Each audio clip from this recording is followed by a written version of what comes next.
Atma Namaskaram, Siddha Vedam, the Moksha Sutram in English. Please find the meanings of the words other than English in the description below. Siddha Vedam, Chapter 5, Part 2. In the same manner, people not being able to understand what was written by men of experience actually learn and enter into various disputes and fight among themselves. It is like this. One speaks of the pudding like this: I know its taste, it is pungent. Another speaks of the curry like this: I know its taste, it is very sweet, without realizing that it is always pungent or hot. So on they discuss and fight. When two like this are fighting, a third man comes with another absurdity. Thus, the confusion is only increased. None of these have tasted and experienced the real things. The one who had the experience of real taste has written about it. Those who do not realize the taste of that experience quarrel among themselves. It is like this: a person serves in a leaf victuals like hot and sweet curries, sweet pudding, etc., and partake of them. After the food is eaten completely, he licks the juice in the leaf and throws it away. A dog comes and licks that leaf. Does this dog know by licking what are the victuals served in the leaf, or what is the taste of each victuals served in the leaf? No. Just then, if another dog comes there to lick the same leaf, what would happen? Both the dogs would fight among themselves, tear their eyes, nose, lips, etc., and run away by bleeding blood. But is it because of knowing the taste of the said victuals that the dogs quarreled? No. Who knew the taste? The one who actually enjoyed the food. In the same manner, various treaties were composed by experienced persons. These are known by the name Sruti. Sruti is knowledge. This knowledge, as expressed in these treaties, is of the persons who have attained experience. It is the knowledge of such experienced persons that are written in the treaties. It is by reading and learning these treaties that people in the world pretend to be experienced, misunderstand it without knowing what the knowledge is that experienced persons wrote down, and quarrel among themselves just like the dogs described above. The reason for this is, without having any desire that one must have experience or that one must know that experience, but lying immersed in false considerations such as I must have welfare, I must have position, I must have respect, I must have glory, I must have fame, I must be reputed by the people as a learned personage or scholar, etc., and without having any knowledge and without doing Aksharabhyasa, people in the world become very haughty beings and have gone to degradation. That is why there is no Thatwajanana or Arivu in this world. Oh, reverend teacher, do you say that nobody has had Aksharabhyasa in this world? If so, how did these people study all script? What have you understood by Akshara? The 51 alphabets in Sanskrit beginning from A. Oh, Akshara is not so many. A is not an Akshara. Have you understood the meaning of the word Akshara? That which has no sharam or decay. What is the thing that is without any decay? It is Brahman. What is that Brahman? That is the self. How many sounds are there for Akaram, or the first letter of the alphabet in Sanskrit? Single sound. Has sound any shape? Yes. Can it not be seen then? Yes. Now, I am pronouncing A. Can we see its shape? No. Why not? If it has form, should we not see it? We have to, but we do not see the form of sound. Then, what is it that has the form? The sign written to recognize sound. How many forms are there for Akaram? As many languages are there in this world, so many forms of sign are there. But to all the letters known as Akaram, has it been told that there are any other sounds except one single one? No, there is only one sound to this sign, Akaram, but letters are in different ways. You said that there are 51 alphabets. You also said that how many languages there are, they all have different characters. There are more than 51 languages in this world. Therefore, we have more than 51 Akaram characters. Therefore, does not Akshara mean many more characters than you have mentioned? Besides, you yourself had said that Akaram has sound. Now look here. What are my two hands doing? They are clasped together in obeisance. Now, what am I doing with my hands? You have unclasped them and you are keeping them apart without removing the contact. What is this state? It is like Akaram. Has it any sound? No. Look at my mouth. In what form is it? Closed. Can you call it Akaram? No. What am I doing? You have opened and it is in the form of Akaram. What will be said to that? It will be said as Akaram. Has this Akaram any sound? No. Hence, is sound made or does it originate by itself? It is made. So, is there any destruction for what is made? It has destruction. When you say A, does our jiva go out or does it remain inside? It goes out. In the same way, by making noise, our jiva in us goes out daily. When it goes out, what happens? We die. So, what do we learn? Is it the one that is eternal or non-eternal? Non-eternal. Therefore, to practice the self itself is Aksharabhyasa. That itself is the Vidyabhyasa. In the previous chapter, it was said that Vidya is Akshara and that Akshara is the self.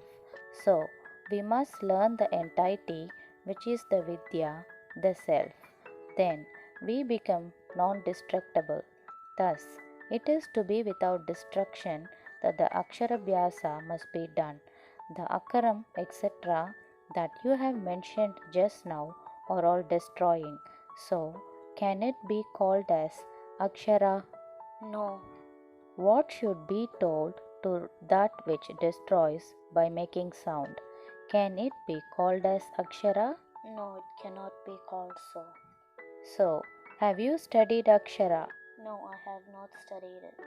So, will you be able to get the Artha or meaning without studying Akshara? No. If Artha is not obtained, will you know the Artha? No. Where do you keep your worldly things, known as wealth, inside or outside? Inside. In the same manner, Artha is within your Dhatu. If you want to realize the Artha in Dhatu, Dhatu must awaken. To awaken Dhatu, Aksharabhyasa must be practiced. If you do not practice the Akshara, is Dhatu able to awake? No. Where is the substance called Dhatu? Is it on the cudgel leaf or paper, or is it within one's own self? It is within one's own self only. Will Artha be obtained if Dhatu within one's own self is without awareness? No. So, it is only when we practice Akshara, the non-destroying, then only Dhatu will obtain awareness and we will get the Artha. If we study merely the science, such as Akaram, etc., it will result into anartha and the Dhatu will be destroyed and we become senseless. Artha will not obtain at all due to that. Whatever Artha that we understand in this world are all wrong. If we have understood the real Artha, we must look and study at the place where from the sound of symbols above said originates. At that time, we can comprehend the real principle. It is like this. Here is a piece of paper. Though it has now an inner and outer surface, does its front or upper part have an inner or outer surface? No. Now, what have I done in the paper? You have drawn a mark in the shape of half moon. By putting this round mark, what happened? The conception of an inner and outer side. What is the reason for that? It is the mark drawn as above said. If that was not drawn, could they be the inner side and outer side? No. So, what came first, the inner or outer side? The inner side. If there is no inner side, can there be any outer side? No. Then, which is bigger, the inner side or the outer side? The outer side. The inner side is very small and the outer side is very big. So the big one originates from the small. To illustrate this point, tell me whether a seed or a tree is bigger. The tree is bigger. If there is no seed, can there be any tree? No. So, what is the basis for such a big tree? Seed. In the same manner, the big outside, which is the world, is originated from the very small inner side of ours. Hence, it is the inner side that originates at first. For example, a potter, first of all, cleans the clay and makes a ball out of it. Is there any inner side or outer side for this ball? No. Why? Because the clay has the form of a ball. Then, what does he do after placing it on a wheel? He then turns the wheel and makes a pot out of the ball. How does he do it? When the wheel is rotating, he makes a small cavity inside the ball with his thumb and thus makes inner side. Then, what is it that comes first? The inner side. Besides this, suppose you require the inner side and I the outer. Then, what will you do? Being in need of the inner side, I will have to make the inner side. being in need of the outer side, what should I do? You must make the outer side. That is never possible because there is no outer side if there is no inner side. When there originates the inner side, outer side also forms. Therefore, being in need of the outer side, I have to make the inner side only. So, yourself being in need of the inner side and myself being in need of outer side make one and the same only. That is, you in need of inner side make the inner side and sit in, and I in need of the outer side make the inner side and sit outside. Very well. Now see this house. If there is no house like this, can you speak of an inner and an outer side? No. Now, sitting at this veranda, I am looking outside. Then, can I hear, see, or know anything inside the house? No. If I look inside, can I hear, see, or know anything outside? No. Then, can whatever in the inner side exist in the outer side? No. Can whatever in the outer side exist in the inner side? No. So, outer side is directly opposite and contradictory to the inner side and vice versa. Now, whether what is called the inner side is Antaryam or Bhyam, Antaryam. the outer side, Bahyam. whether Antaryam is Tattvam or Atatvam. Tattvam.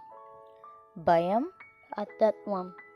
Whether Tattvam is real or unreal. Real. Atatvam. Unreal. Whether the real one is truth or lie. Truth. The unreal. Lie. So, the inner side is that which is the Antaryam, the Tattvam, the real, the truth.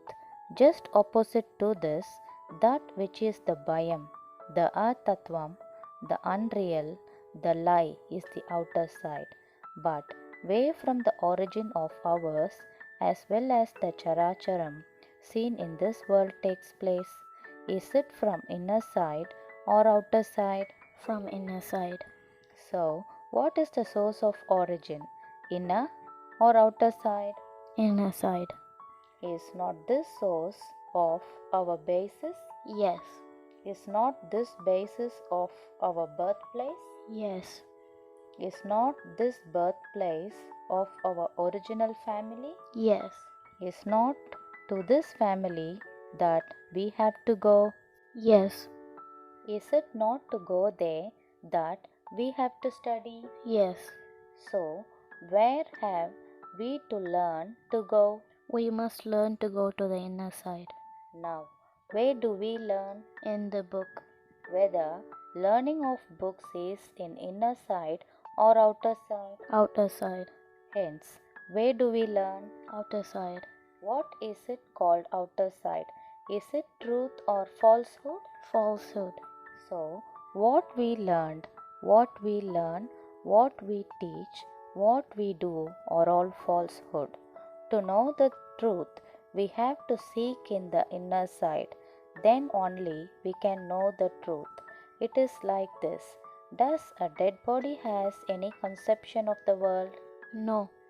Why? Because it has no jiva. So, if there is no jiva, is there any world? No. Then, from where does the world originate? From the jiva.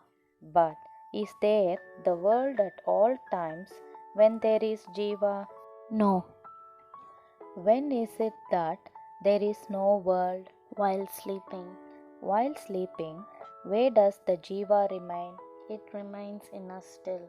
Then, do we have any conception of beginning and end, place and things, etc.? No. When do those conceptions originate? When our jiva comes out after the cessation of the sleep. Then, from where does it come out? From the inner side. Therefore, when we take back to the inner side the jiva which has come out from the inner side, then alone we will know the truth. Then only we will have janana. That is what is called mastaka janana or knowledge of the head. Now, people in the world, without doing like this, learn only the books, and there is only the book knowledge in the world. That is falsehood. Therefore, whatever we have learnt are falsehood, but the Vedas, Shastras, Itihas, etc. are not at all false. They are truth because they are written by those who have taken their jiva to the mastakam, the birthplace, and have known the reality. People in the world, without functioning as above said and without comprehending the real principle, have loud disputes overlooking at the state which is the outer side, the atattvam, the unreal. Hence, to comprehend one's real principle or tattvam, one must look into the principle in him, the Antaryam. Then only one will comprehend the reality and understand that the outer state is false. On contrary to this, by considering the outer functions, by reading and learning the books, by getting pride, if one merely prides himself upon as a scholar, he will not get any janana. To get janana, one should do Aksharabhyasa by looking into the principle in him, the Antaryam. Then only the Dhatu will get enlightened. At that time, we become the Sarvajna, the all-knowing. Thank you. Atma Namaskaram. End of Chapter 5, Part 2. For those who are willing to get initiation of Siddha Vidya, please contact our Chennai Siddha Vidya Nilayam Trust Head Office at Tamil Nadu, India. The address details are Chennai Siddha Vidya Nilayam Trust, 69 Sivaprakasam Road, Sivanandapuram, Vadamadurai via Periyapalayam. Postcode 601102. Contact phone number +91 9790 600015. Atma Namaskaram.